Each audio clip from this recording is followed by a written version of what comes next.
Hey, we had a huge upset in horse racing, lots of preseason NFL, and oh yeah, Dodgers and Angels are in the thick of a playoff race. Let's start with the Dodgers, who have reeled off 4 straight wins after Clayton Kershaw said the team needed to play with more urgency last Sunday. Well, tonight they try to make it 5 in a row.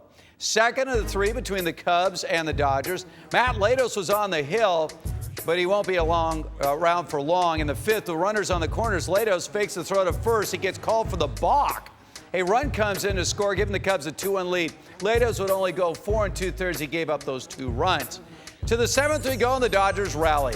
With the run already in, 2 on for pinch hitter Andre Ethier goes up the middle. 2 more runs score. Blue Crew would take a 5-2 lead after 7. 8th inning now, Jim Johnson and jam. Cubs load the bases. You're thinking another bullpen disaster, but Johnson gets Addison Russell to chop to short. Jimmy Rollins starts the 6-4-3 double play to end the inning. Johnson holds the lead. Dodgers get their 5th win in a row, 5-2 over the Cubs. And with the Giants losing tonight, Dodgers now have a lead of 3.5 in the NL West. Well, come November, longtime Dodgers announcer Vin Scully will turn 88. But next season, instead of sitting in a rocking chair, Vin will return behind the mic. He made that official today. One of the many reasons why I pray to God we'll come back next year is if you looked around here and you looked at each other, that's what I enjoy. And to just collectively pick all these people up and say goodbye, because when I leave, I will leave. I will not be hanging around. Whether you know me or not, you have meant a great deal to me over the years. Consecutive home game with 10 or more hits.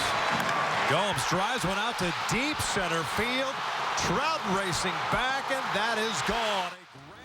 Angels in Cleveland tonight. They're down 4-3 in the 8th, but things go from bad to worse as Yan Gomes hits his first career grand slam, comes off Joe Smith. That ices the 8-3 win for the Indians.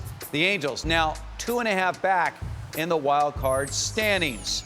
The Little League World Series U.S. Championship today. Texas facing Lewisberry, Pennsylvania. Tied at 2 in the bottom of the 6th, and the hometown team with a walk-off single to end it. They advance to the championship game tomorrow, winning 3-2.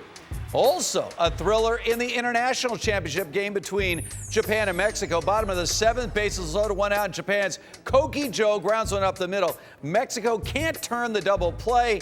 The game-winning run scores. Japan wins 1-0. Japan will now go for its 10th World Series title. It's been called the graveyard of champions for a reason. Many of them, including the great Secretariat, lost at Saratoga. And despite a gallant effort, American Pharoah's quest for a 9th straight win fell just a bit short in today's Travers Stakes. American Pharoah put away Frosted. He has to deal with Keen Ice. Keen Ice has got him.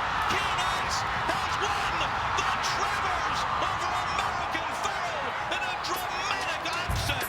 A 16-1 long shot. Keen Ice rallied past the Pharoah to pull a major upset and stun the packed house. Afterward, Pharoah's owner said he's thinking of retiring the Triple Crown winner and not running him in the Breeders' Cup.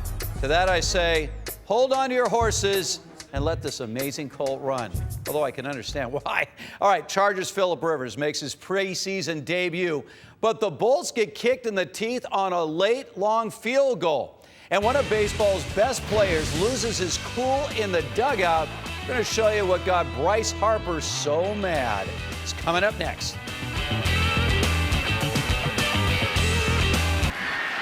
Rivers gets time over the middle, wide open at the 35. Week 3 of the NFL preseason. Chargers taking on the Seahawks in San Diego. The Bolts' Phillip Rivers looks good in his first action of the preseason. Hooks up with free agent pickup Stevie Johnson, 34 yards. The drive would lead to a field goal. Rivers played the entire first half, finished 13-19 for 140 yards. But with seconds remaining, Stephen Hoshka boots a 60-yard field goal to give the Seahawks the win, 16-15 over the Chargers. Broncos hosting the 49ers. Colin Kaepernick is struggling. Just 2 for 5, just 13 yards passing. Gets sacked right here for the safety. Peyton Manning, by the way, was not faring much better. He failed to lead the Broncos to a score, got sacked 3 times, went 14 for 21, threw a pick in the end zone. Denver pulls out an ugly 19-12 win. Chip Kelly's Eagles in Green Bay, Sam Bradford, couldn't have been better. Completed all 10 of his passes for 121 yards and throws for 3 touchdowns. For the Packers, UCLA product Brett Hundley got his first career start. How about this? 22 for 31, 315 yards, couple of touchdowns and an interception. Not bad for the rookie. Eagles win it 39-26. In St. Louis, Rams hosting Andrew Luck and the Colts. First quarter, Luck in the shotgun finds a wide open Andre Johnson in the middle of the field. Makes Janoris Jenkins whiff on the tackle. Johnson's in for the touchdown. Colts go on to beat the Rams 24-14.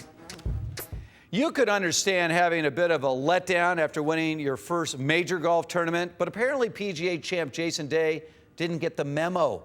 Third round action at the Barclays in New Jersey. This is Ryan Palmer. His dad was killed in a car accident just over a week ago. Imagine his emotions if he were to win. He's 2 off the lead. South Korea's Sang Moon Bae must enlist in the military when he gets home. This birdie caps a 763 tie for the lead. It's because Jason Day equaled that 63, both headed to tomorrow's final round at 11 under par. And finally, even the great ones can have a rough night. Take Bryce Harper of the Nationals, for example. After striking out against the Marlins today, he goes berserk in the dugout. Watch him whack his bat several times against a dugout bench.